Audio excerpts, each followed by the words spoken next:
नमस्ते, जय श्री कृष्णा। स्वागत है आपका मेरे छोटे से टेरेस गार्डन में। आप देख रहे हैं हरी हरी भरी भरी और घनी घनी तुलसी को। मेरे छत पर 2-3 गमलों में तुलसी लगी हुई है। कभी कभी ऐसा होता है कि तुलसी के प्लांट सूखने लगते हैं, कभी मौसम की वजह से तो कभी देखरेख में अभाव की वजह से। तो मैं किस तरह से इन तुलसी के पौधों की केयर करती हूँ, आज आपके साथ शेयर करने वाली हूँ अपने कुछ अनुभव। तो यहाँ पर देखिए, तुलसी में क्या होता है कि अक्सर इसमें ढेर सारी मंजरियाँ आ जाती हैं। तो कभी हाथों से तो कभी कैंची या कटर की मदद से तुलसी के ऊपर आए हुए सारी मंजरियों को काट करके मैं हटाते जाती हूँ। मंजरियाँ काटने से ये होती है कि तुलसी की जितनी भी डालियाँ हैं वो ज़्यादा ग्रो करने लगती हैं, उसमें नए नए ब्रांचेज आने लगते हैं। और मंजरियाँ आने का मतलब ही होता है कि तुलसी हमारी सूखने की तरफ अग्रसर हो रही है, इसलिए मंजरी काटना आवश्यक हो जाता है। जितनी भी मैं मंजरी काट रही हूँ सभी को एक बर्तन में जमा करते जाऊँगी, क्योंकि तुलसी तो पूजनीय होती हैं, पैरों के नीचे नहीं आ जाए, इसलिए सभी को एक बर्तन में जमा करते जाती हूँ। मंजरियों में बीजें होती हैं तुलसी की, तो आप चाहें तो सारे मंजरियों को किसी गमले में फेंक सकते हैं, नए नए पौधे इससे आपको मिल जाएंगे। देखिए, सारी मंजरियों को मैं काट करके एक बर्तन में रख ली हूँ।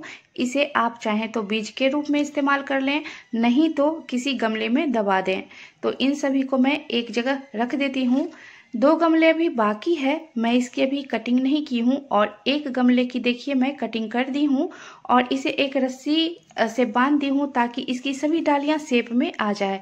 अब खुरपी से करती हूँ इसकी गुड़ाई। गुड़ाई करना किसी भी पौधे के लिए बहुत ही ज़्यादा आवश्यक है। बहुत सारी चींटियों का प्रकोप कभी कभी पौधों के रूट्स में हो जाते हैं।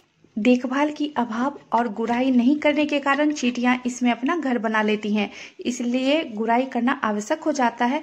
गुड़ाई करने से पौधों के जड़ों तक हवा पहुंचती है, जिसके कारण कि इसके रूट्स बहुत ही ज़्यादा ग्रो करने लगते हैं।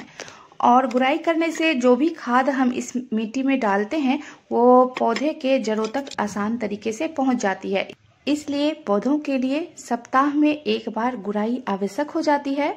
सारी ऊपरी मिट्टी को मैं निकाल करके एक बर्तन में रखते जाती हूँ। ऊपरी मिट्टी निकल जाने के बाद जो भी मैं खाद डालूंगी सीधे पौधों के जड़ों तक पहुंच जाएगी आसान तरीके से, इसलिए ऊपरी मिट्टी निकालना आवश्यक हो जाता है। तो इसलिए देखिए, मैं हल्के हल्के हाथों से फिर से अच्छे तरीके से इसकी गुड़ाई कर देती हूँ। ज़्यादा डीप इसकी गुड़ाई नहीं करना है, नहीं तो इसके रूट्स डैमेज हो सकते हैं। गुड़ाई करने के बाद इसके रूट्स में छिड़काव करूंगी हल्दी के पाउडर का। हल्दी के पाउडर से बहुत ही ज़्यादा फायदा होता है। तुलसी के जड़ों में जो भी फंगस, चींटी, कीड़े मकोड़े या दीमक लगते हैं उसकी रोकथाम हो जाती है हल्दी के पाउडर के छिड़काव से। तो 1 चम्मच के भर मैं इस हल्दी के पाउडर को मैं तुलसी के जड़ों में छिड़क दी हूँ और अच्छे तरीके से इसे मिट्टी में मिला दी हूँ।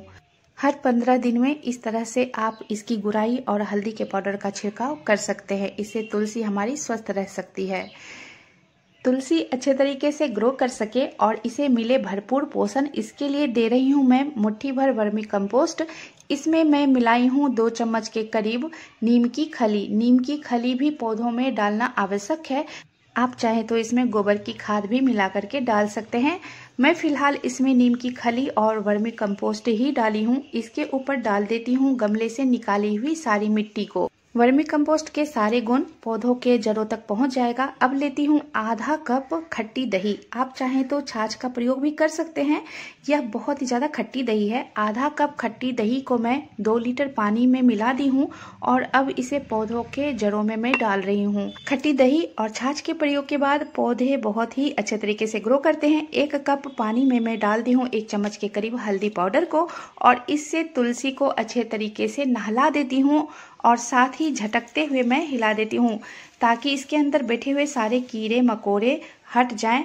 हल्दी के प्रयोग से तुलसी के ऊपर जो काले काले से नन्हे नन्हे कीड़े होते हैं वो बहुत ही हद तक कम हो जाते हैं, एक तरह से राहत हो जाती है और तुलसी हमारी अच्छे तरीके से ग्रो करने लगती है। यहाँ तीनों तुलसी के प्लांट की मैं कुछ इसी तरीके से गुड़ाई, कटाई और वर्मी कंपोस्ट वगैरह दे करके तैयार कर दी हूँ।